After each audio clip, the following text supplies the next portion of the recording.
Alright, on the agenda today, this Cushman cart kind of thing I drug home from the scrapyard.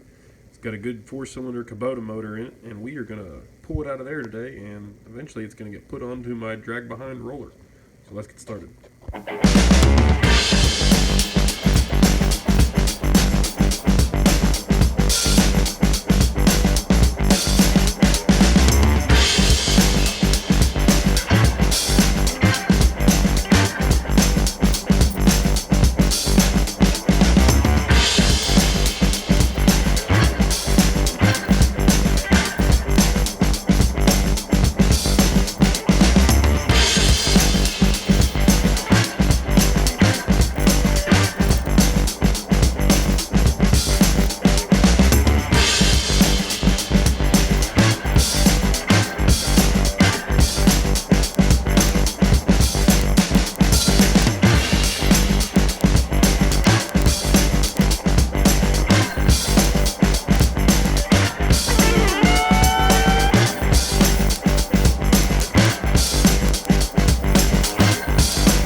Camera died when I went to pull it out of the garage last night, so you didn't get to see me separate the halves, but here's what we're actually dealing with.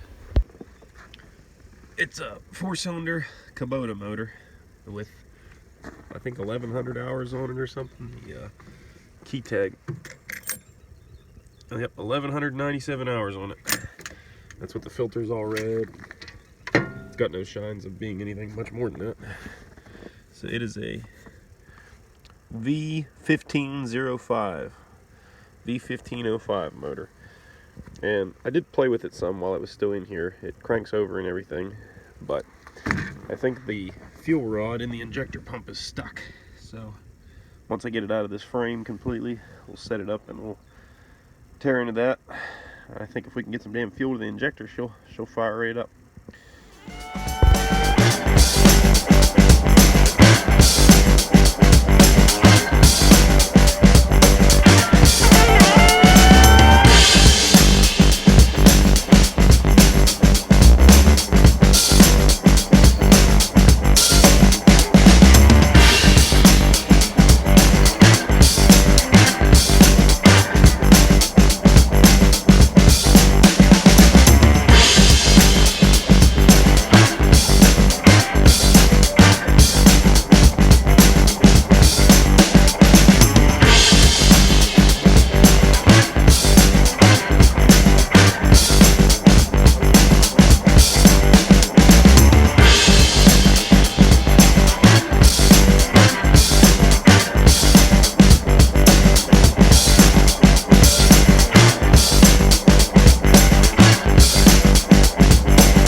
camera died right as I was rolling the motor over here to start working on it. So, like I said, I troubleshooted a little bit while it was still in the chassis, and what I found was I was not getting fuel up to my injectors. I took the fuel shutoff solenoid off. See, it's spring-loaded to go forward, so when it gets current, it should pull back. It's not pulling back, so I removed it, which should set the injector pump to the fuel on position, but it was not. The fuel rail, or whatever you call that piece that slides in the injector pump, will not move. So what I had to do was take the injector pump out. First thing I had to do was take off all the injector lines. I had to pull off the intake manifold and the throttle control bracket. And there was 6 bolts around the top of the injector pump, and she just lifted right up out. So what I've got over here, the parts I'm trying to keep clean, this is the fuel rail slide I was talking about, and this right here is where the fuel shutoff solenoid pushes on it. So that is in the stop position right now. So now I have to take this apart and see if I can figure out why it will not slide, because without trying to force it, it should just slide over there, and it's not. So now I get to tear it apart and figure out why. Okay, well here it is. I got this cover all off, and these screws are a pain to get out of there. It's a number 2 Phillips, but they're on such a tiny screw. I actually put them onto my DeWalt impact, and I had to really lean into them to get them to come out without rounding off. I started to round out this one and one other one before I really started giving her the business. I didn't want to try to be delicate with these kind of things, but you don't want to round bolts out either. So there's the plate off. There's nothing on the back side of the plate. Here's this fuel slide rail that comes right up out of here. It's got these 4 engagement slots on the back, and these deals here that go to this injector. Now I have never messed with one of these. This is all my first rodeo as I'm going here. So it looks like these balls though ride in that slot on that rail, and I think they're supposed to be able to pivot to engage the fuel. If this rail were to slide this way, that should turn all 4 of these little balls on the injectors that way, and I guess that lets the fuel go. But also what I noticed too is these ride on a cam to run the injectors to tell it when to pump the fuel. They're not free moving, and I think that these are spring loaded. They should all come out. When I unbolted it, it should have, all 4 of these should be even across here, and like this one's hung up all the way in there. This one I can push in some, but it's not back where it should be, and these 2 are also pretty well far in there. So I don't know, I'm gonna have to find a manual and figure out what's what here, and I guess maybe have to rebuild this thing.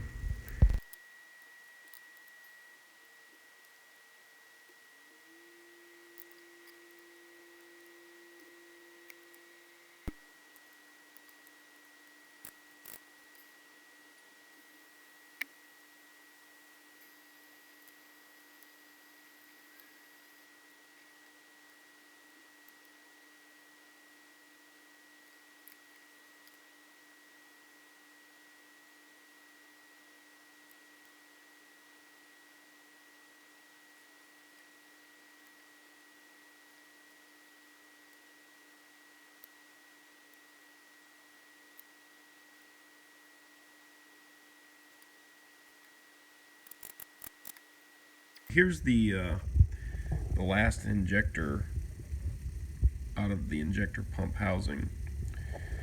I've got the bottom half of it tore apart, and I've already gone through 2 of them. One was already working, and this is the last one I've got to tear apart here. And basically this is the strangest thing I've ever worked on, because there's nothing wrong with any of the components. Nothing's rusted, pitted, stuck, or otherwise. Well, there is a piece that's stuck, and I'll show you that here in a second. This rod right here, which is the fuel rod, I don't know what you'd call it, it's supposed to freely move into this upper part of the injector here, and it does not. None of them did. And all I've had to do so far is just pull them out and put it right back in there, and it works. There's no dirt, debris, rust, nothing. It's just like they're vacuumed in there. It's strange. But as soon as I get them back in there, they freely move, and I put it all right back together, and it seemingly functions. So I'll do this one and put it all back together real quick, and then we'll get work on getting it put back into the motor, and hopefully she'll put some fuel up to the injectors for us. Okay, I'm sure somebody's going to tell me I need to be more gentle with these things, but this lip right here, if I can get its focus, that lip at the top, all that does is hold the retainer ring, so there's nothing precise about it. So if I chowder it up a little bit, it really won't matter. But this is the best thing I've got to grab a hold of it, is nippers, because it's only going to grab that seat right there without hurting anything else. And these things are in here, but I'm hoping this one's like the other ones, and it just, once it's out of here, it's good. Oh, there we go. See, it's out. I don't see any kind of markings or scarring or rusting or broken pieces. No sign of any damage at all to either the rod or the inside of the injector. I know you can't see that. And then watch how easily this should go right back in here if it's like the other two that I've done. Just line it right back up. Bam. Like a glove. Just in and out so easy. Look at that. I don't understand that. That's the strangest thing to me. But now I'll just button this thing back together and should be ready to go.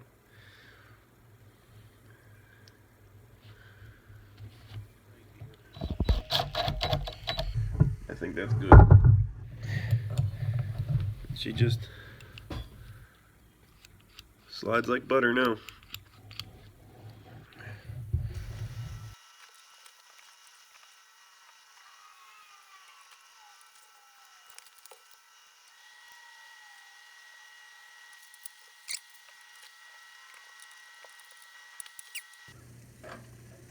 Well, when I took it out, there was no spring tension. Now there's a spring tension fighting me, the way it's supposed to be. And making it a little bit difficult to get everything started here.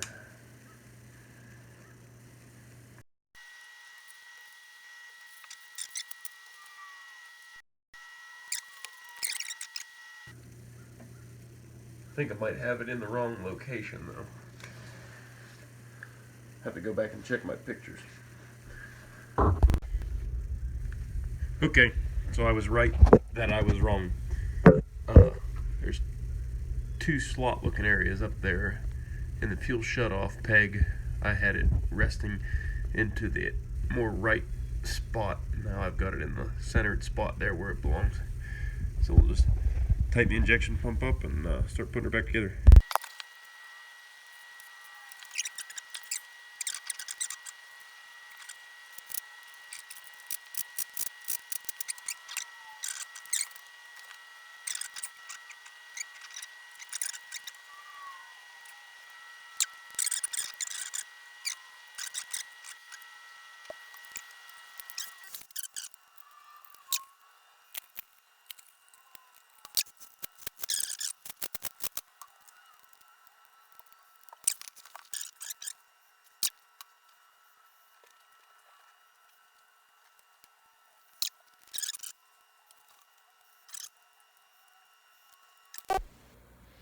Alright, so what I've done here is, I'm not so sure that this factory lift pump is any good.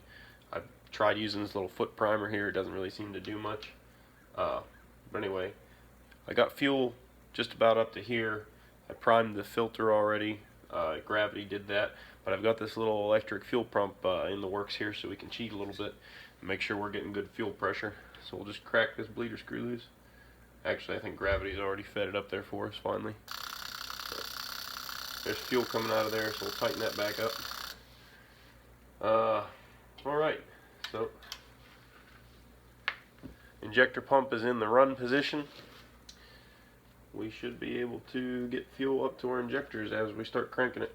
So we'll work on that.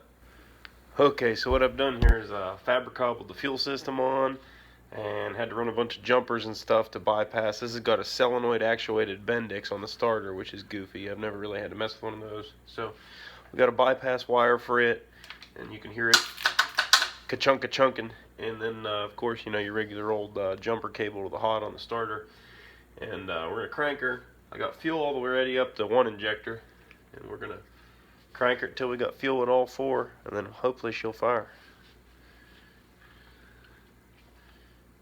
Contact!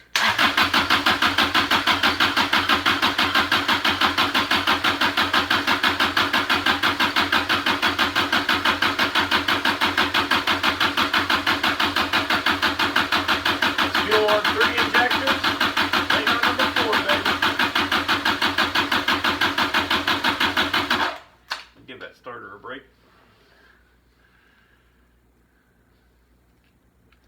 Just waiting on number 4. Number 4 is actually the one I didn't take apart in the injector pump housing, but it looked like it worked, so I'm praying it does now, because I don't want to have to tear this all back apart. Okay, I got fuel up to my 4th injector. She should be ready to go. This one's for all the marbles, folks, and the cream cheese as well.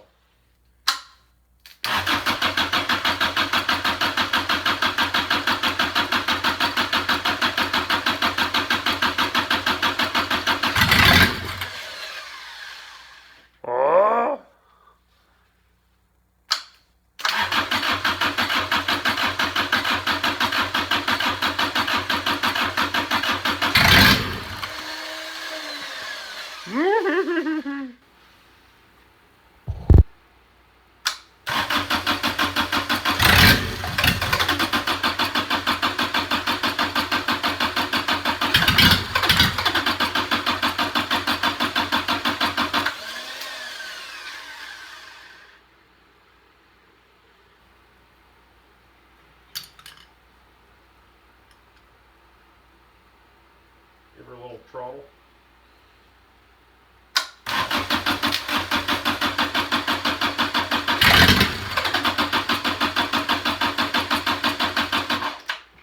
I don't know that we're getting good fuel pressure. Like I said, I think this manual lift pump might be bad. I'm going to try and rig up this electric. Okay, I got the fuel pump plumbed in. It's running right now. And letting it build fuel pressure. We're going to see if we can't get her to fire. Contact.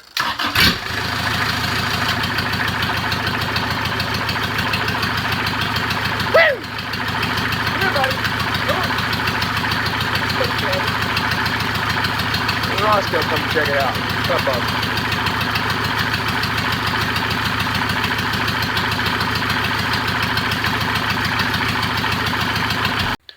Alright, well that was yesterday. I have installed the air cleaner just to see if that would make any performance difference or present any running issues. But I let it cool down, so it's been sitting overnight, and we're going to see if it's lost its prime. There were some O-rings that I was questioning in that injector pump before I put it back together, but you know, I just wanted to make sure it ran before I was going to start putting money into it. So we'll see if it's still held its prime. It's ice cold right now. You know, I can put my hand right on the header, so it's ice cold. So we'll see how she starts. No glow plugs either. Contact.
Okay, well, I'm calling it. That's a damn good motor. So I'm glad we picked that up out of the junkyard.